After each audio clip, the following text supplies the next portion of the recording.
see an account, you can access your course from either the URL of your course or from the left course manual or the courses manual from the top. So here is an empty course. 3 steps you can set up your course. The first thing you want to do is click on the course settings gear icon from the left menu. It's also next to the name of your course, and then click on basic course settings.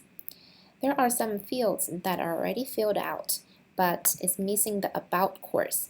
So you can provide a paragraph tool to briefly introduce your course. Here I'm just going to say, here is the course about. There are some settings you can go through and see if you would like to make changes. Course access setting has a PIN number that is assigned already. If you want to adjust the PIN code, want to make some changes, change to a code that you prefer, you can do that. A PIN code protected course is enclosed course, and you will have to invite course members or share the PIN for them to join your course. But don't need to worry about student enrollment yet, because later the project will handle that part. So once you finish course settings, click Save. You can always come back to the basic course settings from the gear icon and make changes. Okay, step 2, we're going to complete course introduction. In the course introduction, you can write several paragraphs, even include a video or image to welcome your student and state course learning objectives and goals. Here, I'm going to simply say, this is the place to welcome students and introduce course objectives. But it doesn't have to be only these 2 things. You can write multiple paragraphs and then give course outlines, for example. Once complete course introduction, we will begin building lessons. Let's just create one lesson as an example. Let's say this is lesson 1. Of course, it can have a more specific title depending on what you teach. After the title, lesson title, we're going to create activities under this lesson. Click on this button, and then we can begin adding activities. You add one activity at a time. So right now, for this activity, the platform asks me which activity type that I'm going to use. And then we provide these many activity types. Let's take a quick look at each of them. Rich Text Editor will give you a rich text editor where you can provide information, instructions to your students, supply materials to your students. It doesn't require a student to do anything. So if we look at the activity types, Rich Text Editor, video, file, hyperlink, these are the activity types that you will feed your student with information, with learning materials and content. Whereas Zoom, quiz, show a post, poll, or event, these require student participation, student interaction. And then prompt learners to create a post, quiz, assignment submission. These will need students to extensively participating in the activities and create deliverables. And then most of the time, you will be grading your student work, student deliverables. So you can explore each of these, creating an activity of each activity type. I'm not going to create any activity now. Let's skip to a relatively built course. So here I have 4 activities. I want to mention that you can always edit an existing activity or a lesson. Click on the gear icon next to the title, and then you will see options of edit. For activities, you can publish them. Delete activity, you can move things up and down. You can move them to another lesson, and you can continue to add new activity. So here I built out 4 activities. Let's say I'm done building this lesson. then you can say done.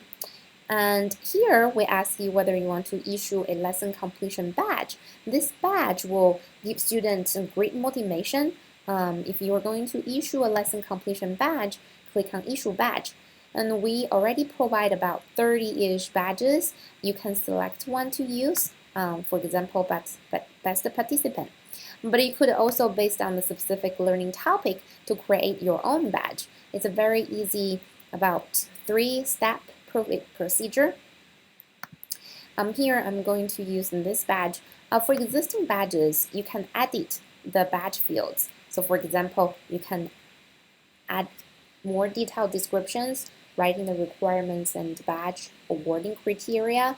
You could also change badge issuer, maybe adding skills. These skill tags are the skills that the student acquired through the learning activities, and also they demonstrated through this badge. Okay, so I'm going to submit and submit. So here you can see there is a lesson completion badge.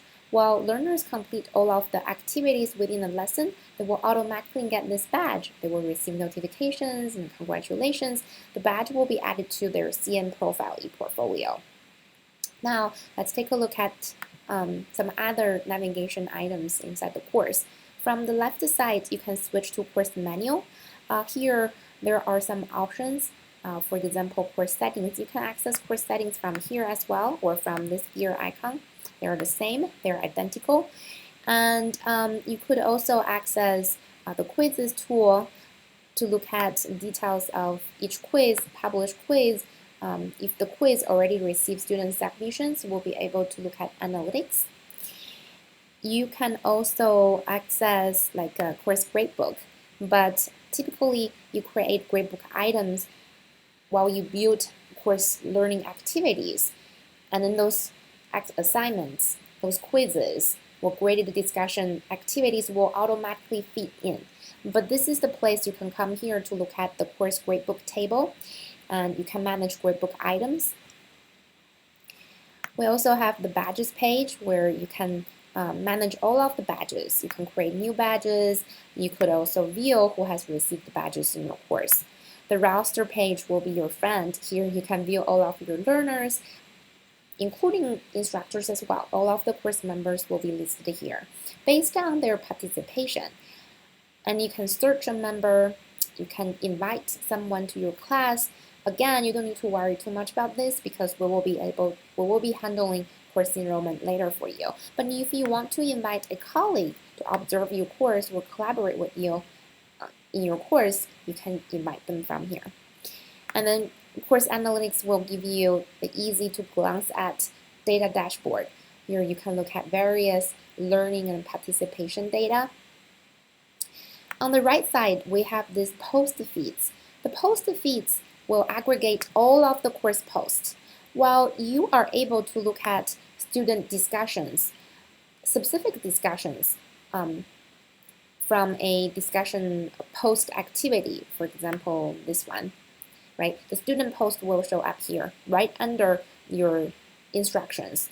But all of the posts will also be aggregated on the course post feed.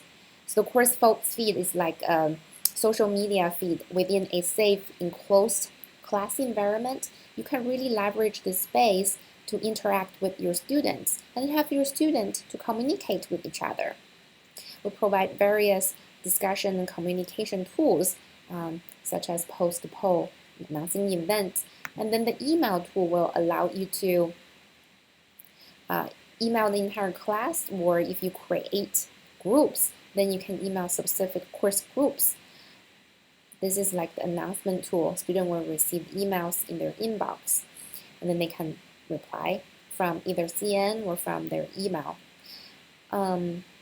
So these are some of the important features I would like to highlight. By default, you are on your course activity path, and you can continue to build out your course.